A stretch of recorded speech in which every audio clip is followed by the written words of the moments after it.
له کورنیو کرنیزو او مالدارۍ محصولاتو څخه د ګټې اخیستنې په برخه کې د اسلامي امارت هڅې. اسلامي امارت د هیواد د کرنې او مالدارۍ سکتور په خپلو لومړیتوبونو کې نیولی او دغه سکتور د پیاوړتیا په موخه یې اساسي هڅې پیل کړي دي. له دې هڅو یوه هم د کورنیو کرنیزو او مالدارۍ محصولاتو څخه د ګټې اخیستنې کړنلارې مسوده ده چې د کرنې اوبو لګولو او مالدارۍ وزارت له لوري جوړه شوې ده. د دغه کړنلارې اصلي موخه د هیواد د بزګرانو او مالدارانو د اقتصادي ودې د پیاوړتیا په موخه له کورنیو کرنیزو او مالدارۍ محصولاتو څخه ملاتړ دی څو په کور دننه او بهر کې ورته ښه بازار موندنه وشي او همداراز هیوادوال د بهرنیو کرنیزو او مالدارۍ محصولاتو پر ځای له کورنیو هغو استفاده وکړي. د دې کړنلارې له مخې به ټول بزګران او مالداران د صحي او لوړ کیفیت لرونکو کورنیو محصولاتو د کچې لوړولو ته وهڅول شي. د موسمي ګمرکي تعرفو د وضع کولو له لارې به د اړوندو ادارو په ګډه همغږۍ د کرنیزو او مالدارۍ محصولاتو بیې راټیټې، کیفیت به یې لوړ او د احتکار مخنیوی به یې وشي.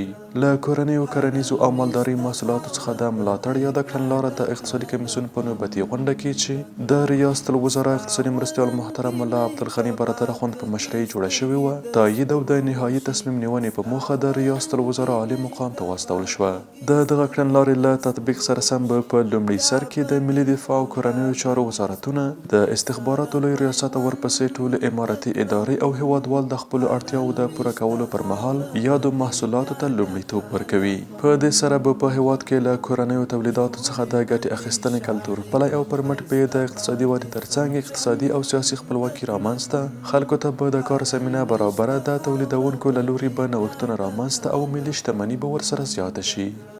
جوړې به دې شاړې کړم ښایسته